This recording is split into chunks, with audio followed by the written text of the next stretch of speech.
नमस्ते। BSTC second year.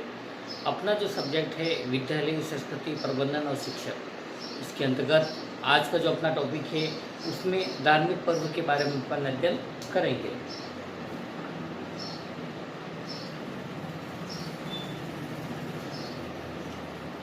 धार्मिक पर्व, इसके अंतर्गत जो भारतीय संस्कृति एवं जो राष्ट्रीय एकता में जो भारतीय त्योहारों का अत्यंत महत्वपूर्ण योगदान है। यदि हम कहें कि त्योहारों को मनाने से ही भारतीयों को परस्पर एक मंच पर आने का जो मौका मिलता है वह सिर्फ त्योहार के कारण ही संभव है, ताकि क्योंकि भारत में सभी पर्व ऐसे हैं जो सभी धर्मों, जातियों एवं जो संप्रदायों द्वारा मनाए जाते हैं और उसी के चलते हमारे राष्ट्रीय सद्भावना एवं राष्ट्रीय एकता को बल मिलता है। इसमें ऐसा नहीं है कि हमें सिर्फ राष्ट्रीय एकता को ही बढ़ाना है, बल्कि उसके जरिए हमें आर्थिक, नैतिक, सामाजिक स्वतंत्रता भी लानी है, जो कि अभी तक हमारी पहुंच से दूर है। इसकी जो धार्मिक जो त्यौहार है उसमें जो पहला जो त्यौहार दिया गया है उसमें नव संवत्सर प्रतिपादन यानी कि त्योहारों पर एक प्रमुख पर्व के रूप में किस प्रकार उसके अंतर्गत बताया गया है। नव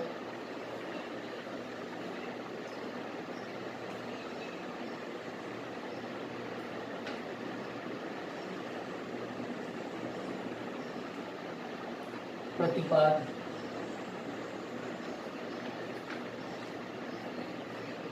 त्योहार एवं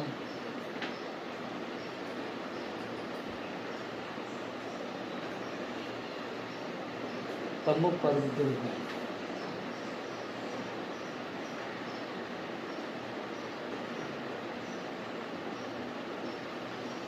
अब नव संवत्सर प्रतिपादक त्योहार एवं प्रमुख पर्व के रूप में इसके अंतर्गत जो इसमें जो समृद्ध कौस्तुम के अनुसार इस दिन रेवती का आरंभ इसी दिन से होता है और ब्रह्मा जी के जो मूर्त प्रतीक माना जाता है। शक्ति संप्रदाय के अनुसार इसी दिन नवरात्रि का श्री गणेश होता है और इसलिए मांगलिक वर्ष की कामना से दुर्गा सप्तशती तथा रामायण आदि का पाठ इसी दिन से आरंभ हो जाता है। इस दिन संपूर्ण भारतवासी प्रातःकाल स्नान आदि करके उज्ज्वल वस्त्राभूषण पहनकर गन, अक्षत, पुष्प, जल आदि से विधि पूर्वक नव संवत्सर पूजन करते हैं। फिर इसी के अंतर्गत फिर आता है सेकंड होली।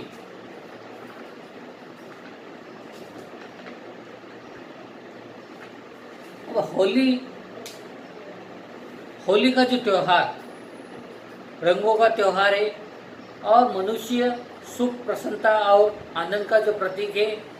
इसके अंतर्गत एक होली मनाने के विषय में एक जनश्रुति प्रचलित है कि भक्त प्रहलाद की जो बुआ का नाम होलिका था। एक बार हिरण्यकश्यप की आज्ञा से होलिका प्रहलाद को लेकर अग्नि में प्रवेश कर दी गई और उसी से आग में न जलने के का वरदान प्राप्त था। उसने सोचा कि प्रहलाद तो आग की लपटों में जल जाएगा और वह जीवित बाहर आ जाएगी, परंतु स्थिति विपरीत हो गई। होलिका भस्म हो गई और प्रहलाद हंसते हुए बाहर आ गया। तभी से होली का त्योहार मनाया जाने लगा। फिर इसी के अंतर्गत आती है अपनी दीपावली। अब दीपावली का जो त्योहार उसमें भारत को जो त्योहार का देश कहे तो अनुचित न होगा। विशेषकर हिंदुओं को में तो कोई भी महीना बिना त्योहार के खाली नहीं जाता। हिंदू के प्रधान त्योहार यानी कि अपना अलग अलग ही स्थान है और इस त्यौहार के नाम से दीपावली, दीपोत्सव आदि के नाम से जाना जाता है और दीप के प्रकाश की कहा जाता है। यह त्यौहार मर्यादा पुरुषोत्तम राम के वन से लौटने की खुशी में सर्वप्रथम मनाया गया था और तभी से प्रतिवर्ष यह मनाया जाता है। कुछ लोग इसके मनाए जाने के अन्य कारण भी बताते हैं। फिर आता है रक्षाबंधन।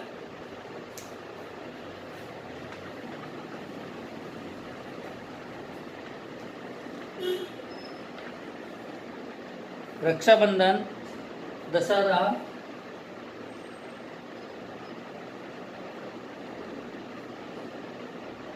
वैसाखी,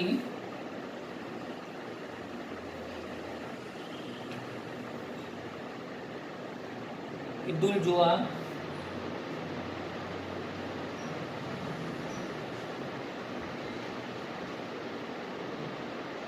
रमजान,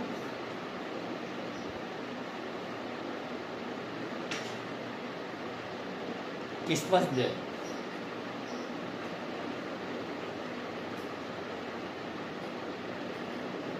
ये सारे जो भारतीय त्यौहार है उसके अंतर्गत जो बताया गया है। फिर इसी के अंतर्गत रक्षाबंधन, यह भारतीय का एक प्रधान पर्व है। प्राचीन काल से ही मनाया जाता है और आज इस पर्व को इतना महत्व नहीं दिया जाता है जितना कि प्राचीन काल में प्राप्त हुआ था। रक्षाबंधन भाई की जो कलाई पर रेशम का जो धागा बांधकर बहन से अपने जीवन की सुरक्षा का कवच मांगती है और रक्षाबंधन का मूल तो यही है कि भाई भी उसे सुरक्षा के प्रति आश्वस्त करता है। फिर इसी के साथ में दशहरा। अब दशहरा विजयदशमी प्रतिवर्ष आश्विन वन मास की शुक्ल पक्ष की 10वीं तिथि की मनाया जाता है और इसके अंतर्गत आज भारत के जो सभी जाति एवं धर्म में इस पर्व पर हर्षोल्लास मनाए जाते हैं, है ना।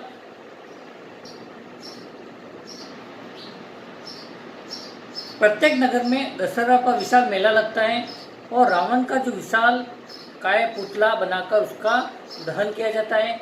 अर्थात यह पर्व बुराई व अच्छाई की एवं जो राक्षसों पर देवता की जो जीत पर पर्व के अंतर्गत दशहरा मनाया जाता है।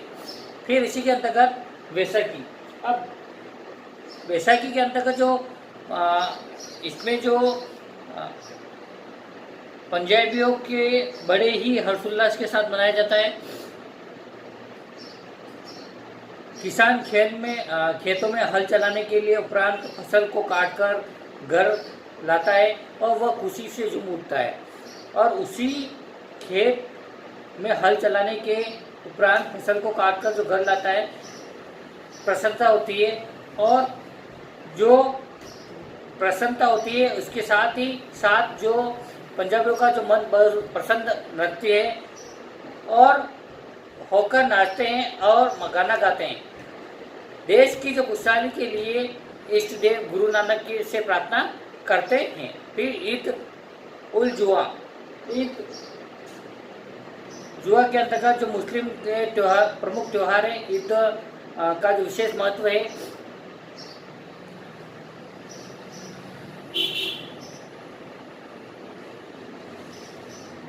बकरी ईद होती है, इसमें बकरों की जो बलि दे दी जाती है और ईद का त्यौहार राष्ट्रीय एकता में महत्वपूर्ण भूमिका निभाता है। फिर रमजान। अब रमजान के अंतर्गत जो बताया गया है, मुसलमान जो दूसरा का प्रमुख रमजान है, इसमें मुस्लिम भाई अपने बड़े भाई ही पाक इरादों से अपने अल्लाह को याद करते हैं और दूसरे पूरे माह के दौरान वे किसी भी प्रकार का सारी इत्यादि का सेवन नहीं करते हैं और पूरी तरह से अल्लाह के प्रति समर्पित करते हुए उसमें हम जाते हैं। फिर क्रिसमस डे। अब ईसाइयों के महत्वपूर्ण उत्सव में क्रिसमस डे का स्थान विशिष्ट है और इस दिन ईसा मसीह का जन्म हुआ था और इसी के कारण से क्रिसमस डे मनाया जाता है और क्रिसमस डे को बड़ा दिन भी कहा जाता है। बच्चों को उत्साहित करने के लिए कोई भी व्यक्ति सप्ताह या क्लास बनाकर बच्चों को कई प्रकार के उपहार देकर उनका आनंदित करता है। तो ये आज के लिए इतने काफ़ी है। अपन जो धार्मिक जो पर्व पर है उसके लिए एक बार आप अच्छे से देख लेना। कक्षा को सुव्यवस्थित बनाने के लिए और ध्यान से सुनने के लिए आपको बहुत बहुत धन्यवाद। घर पर रहिए, सुरक्षित रहिए। धन्यवाद।